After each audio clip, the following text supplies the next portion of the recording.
Assalamu alaikum. My name is Maria Hassan and I hold the seat number BP1650123.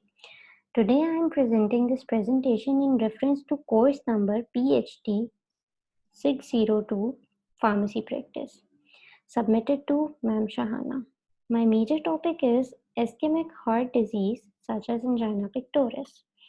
My subtopic is calcium channel blockers as the drug therapy in the treatment of angina pectoris.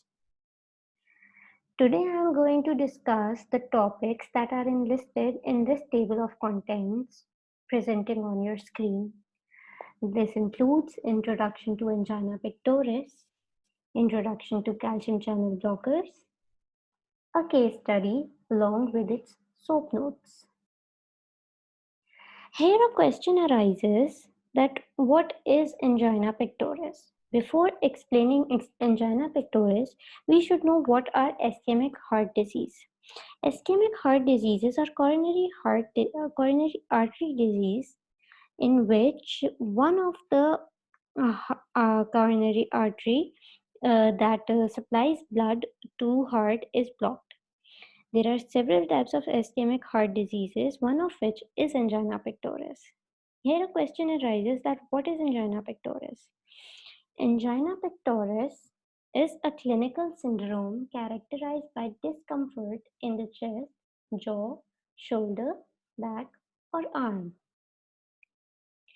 This usually happens because one or more of the heart's arteries are narrowed or blocked. There are three major types of angina pectoris. These three types include number one, stable angina. In stable angina, episodes of heart chest discomfort are usually predictable.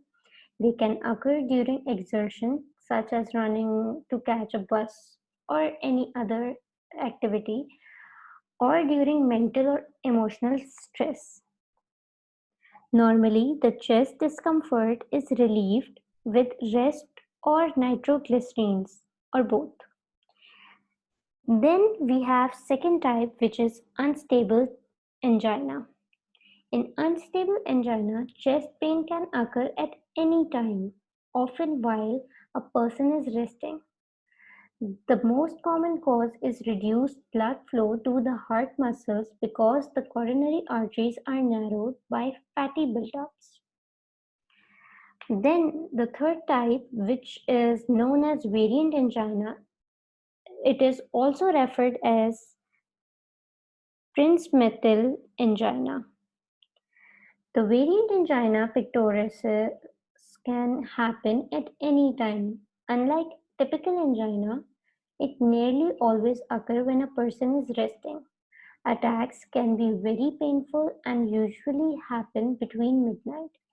Variant angina is caused by spasm in the coronary arteries. About two-thirds of the people with variant angina have severe coronary artery blockage at at least one major vessel is blocked, due to which they suffer severe discomfort and pain. Moving forward to the pathophysiology of angina pectoris. Angina pectoris typically occurs when myocardial oxygen demands exceeds myocardial oxygen supply. The underlying pathological condition of this mismatch invariably is the presence of atherosclerosis in one or more of the epicardial coronary arteries. If the size of the atherosclerotic plaque obscures greater than 50% of the diameter of the vessel, coronary blood flow can be augmented sufficiently during exertion by the intramyocardial arterioles, and the patient is pain-free. If the patient with chronic stable angina, most coronary artery stenosis are greater than 70%. A linear decrease in coronary blood flow occurs as the plaque occupies more of the arterial lumen until high grade. that is usually greater than 80%, obstruction develops. At this point, the decrease in blood flow is out of proportion to plaque size. The impaired blood flow with atherosclerotic lesions may be adversely affected by vasomotor dysfunction, leading to inappropriate vasoconstriction and further reduction in blood supply. That leads to discomfort and chest pain, that is the major cause of angina. However, angina pectoris can be treated with pharmacological and non-pharmacological methods. Here I am only going to discuss pharmacological method that includes 4 classes of drug that are efficiently used to prevent or relieve angina pectoris. Number 1, organic nitrates. Number 2, adrenergic blockers. Number 3, calcium channel blockers. And number 4, angiotensin converting enzyme inhibitors. Although we can use antiplatelet drug therapies too, but if we are concerned to the drug therapy regarding angina, we typically uses these 4 drugs. So proceeding to our subtopic, calcium channel blockers. But before we start with calcium channel blockers, we should using calcium channel blockers, we should understand that what are the calcium channel blockers and how do they work. According to the definition of calcium channel blockers are prescription medications that relax blood vessels and increases the blood supply and oxygen to the heart while also reducing the heart's workload. But how do they work? So we should proceed to mechanism of action. It is, as we all know, that when calcium enters the cell, it causes the heart to contract and narrow the arteries. By blocking the entry of calcium, calcium channel blocker decreases the contraction of the heart and dilate the arteries. By dilating the arteries, calcium channel blockers reduces the pressure in the arteries. This makes it easier for the heart to pump, and as a result, the heart needs less oxygen. Dilation of peripheral vessels reduces systemic vascular resistance and blood pressure, thus decreasing the workload of the heart. By reducing the heart's need for oxygen and the workload of the heart, calcium channel blockers prevents or relieve angina. As you can see the diagrammatic representation of mechanism of action of calcium channel blockers, here you can see calcium channel blockers are bound and it blocks the entrance of calciums that affects the heart and blood vessels, that it leads to dilated artery that lowers the blood pressure, and it also slows heart rate, and that leads to relief angina pectoris.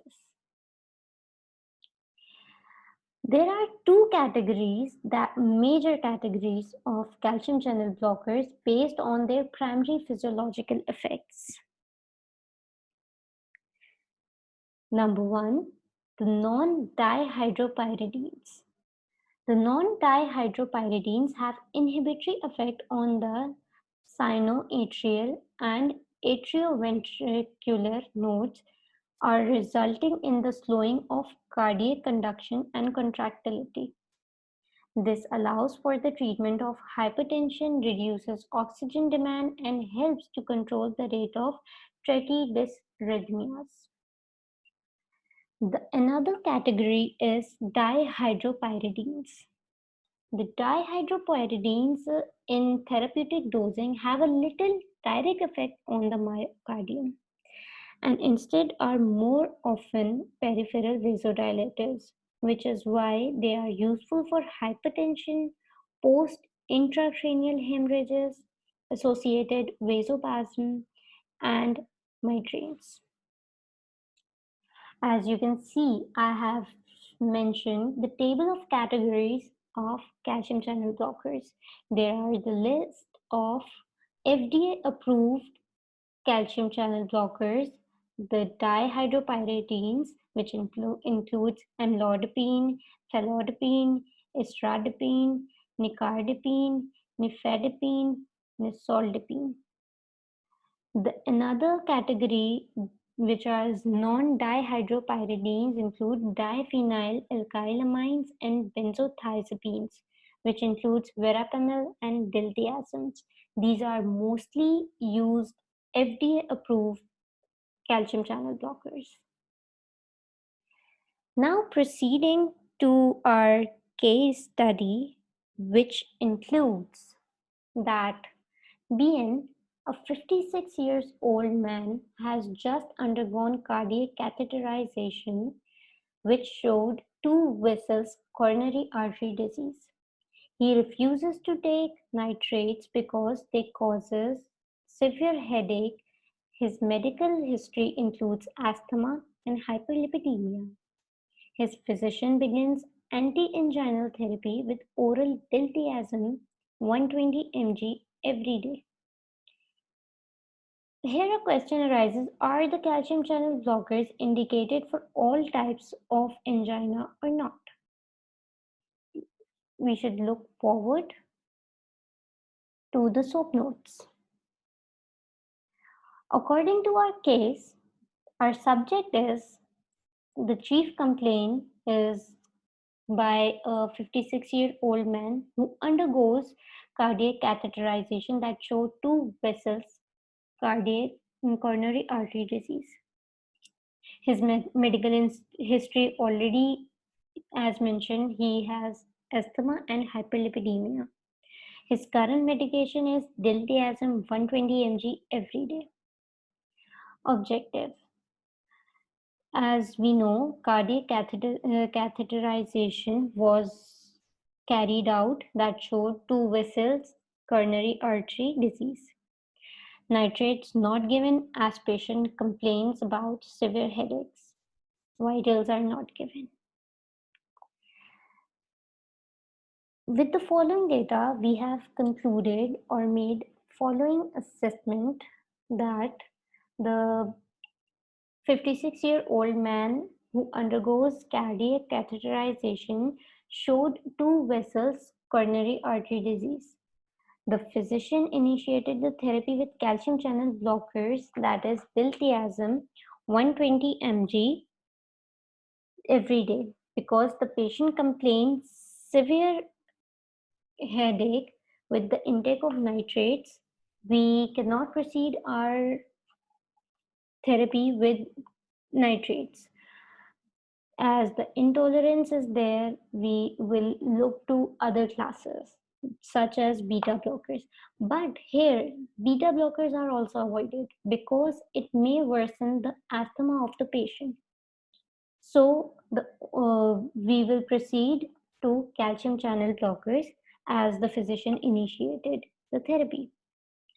So our regular plan would be diltiazem 120 mg per day orally.